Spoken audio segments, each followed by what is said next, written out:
ইলিশ মাছের মাথা দিয়ে পুঁই শাক চচ্চড়ি কার কাছে কেমন লাগে জানি না, তবে আমার কাছে কিন্তু ভীষণ ভালো লাগে। আর সেই রেসিপিটা আপনাদের সাথে শেয়ার করছি। আসসালামু আলাইকুম। বাসায় যখনই ইলিশ মাছ আনা হয় আমি কিন্তু ইলিশ মাছের মাথাগুলো আলাদা করে রেখে দিই, শুধুমাত্র পুঁই শাক দিয়ে চচ্চড়ি করে খাবো বলে, কারণ আমার কাছে এটা অনেক বেশি ভালো লাগে খেতে।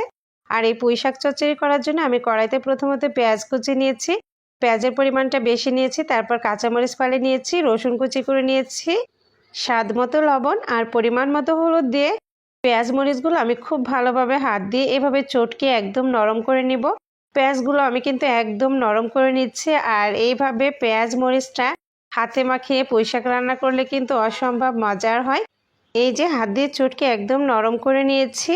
আর এই তো এখন আমি এর ভিতরে অ্যাড করে দিচ্ছি এই যে ইলিশ মাছের মাথা। আর মাথাগুলো আমি কিন্তু মাঝখান থেকে চিড়ে নিয়েছি, চিড়ে তারপর আমি এখানে তেল অ্যাড করে দিচ্ছি। সব কিছুর সাথে মাছের মাথাগুলো আমি ঠিক এভাবে মেখে নিব।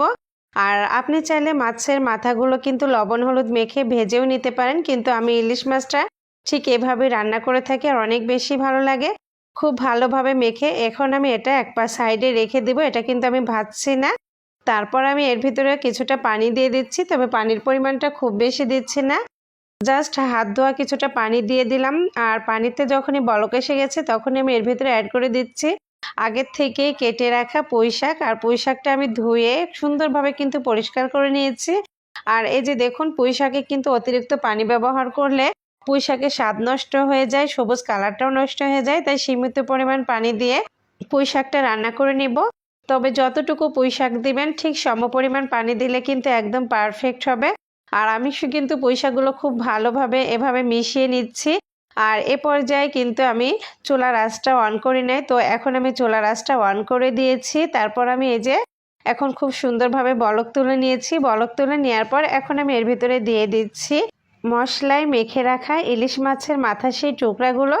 আমি কিন্তু এটা ভাজি নাই, জাস্ট এভাবে কাঁচা মাছটাই, ইলিশ মাছটা আসলে ভাজার থেকে এভাবে রান্না করলে কিন্তু বেশি ভালো লাগে। আর আমি সব সময় চেষ্টা করি ইলিশ মাছটা না ভেজে রান্না করার। আর না ভেজে রান্না করলে কিন্তু ইলিশ মাছের যে পারফেক্ট একটা ফ্লেভার, একটা সেন্ট, সেটা কিন্তু অক্ষত থাকে। এখন আমি ঢাকনা দিয়ে ঢেকে এটা আমি রান্না করে নিচ্ছি।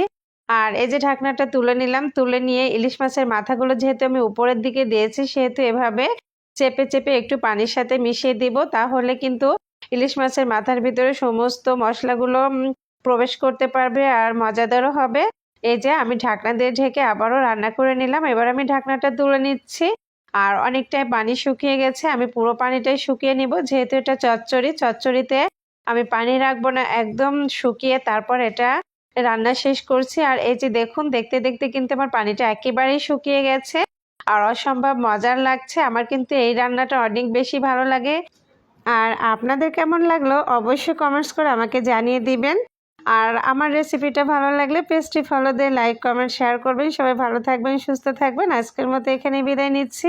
আল্লাহ হাফেজ।